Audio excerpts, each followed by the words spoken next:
आइए नीचे दिए गए चित्रों के साथ चालाक लोमड़ी की कहानी पढ़ें। एक बार एक लोमड़ी थी। लोमड़ी बहुत चालाक थी। उसने पास में एक डो को चरते हुए देखा और अपने दोस्तों, एक माउस और एक तेंदुए के पास भाग गया। उन्होंने मिलकर डो को मारने की योजना बनाई। चूहे ने सबसे पहले उसके खुर पर थूककर डो का ध्यान भंग किया। इसके बाद तेंदुए ने डो पर हमला किया और उसे मार डाला। लोमड़ी ने चूहे और तेंदुए से कहा, स्नान किए बिना कुछ खाना अच्छा नहीं है। मैं सुबह नहाया, अब तुम दोनों को जाकर स्नान करना चाहिए। इसलिए माउस और तेंदुआ नहाने के लिए नदी की ओर रवाना हो गए।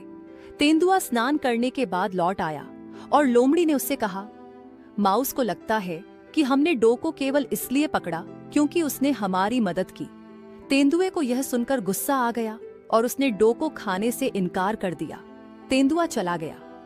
तब चूहा स्नान करके आया और लोमड़ी ने उससे कहा, मैंने तेंदुए को लड़ाई में हरा दिया और कायर भाग गया। अब मेरे साथ लड़ने की तुम्हारी बारी है। चूहा भाग गया और चालाक लोमड़ी ने खुद से डू का आनंद लिया। कहानी का सारांश यहाँ बच्चों के लिए। चालाक लोमड़ी की कहानी का सारांश है। एक बहुत चालाक लोमड़ी रहती थी जो हमेशा अपनी चतुर योजनाओं से दूसरों को धोखा देना चाहती थी। एक दिन उसने एक डो को देखा और एक चूहे और एक तेंदुए की मदद से उसे पकड़ने की कोशिश की, लेकिन उसने चुपके से उन्हें धोखा देने की योजना बनाई थी। इसलिए उन सभी ने एक योजना बनाई और डो को पकड़ लिया।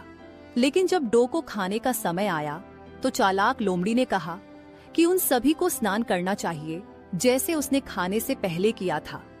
तो माउस और तेंदुए स्नान करने के लिए नदी की ओर चले गए।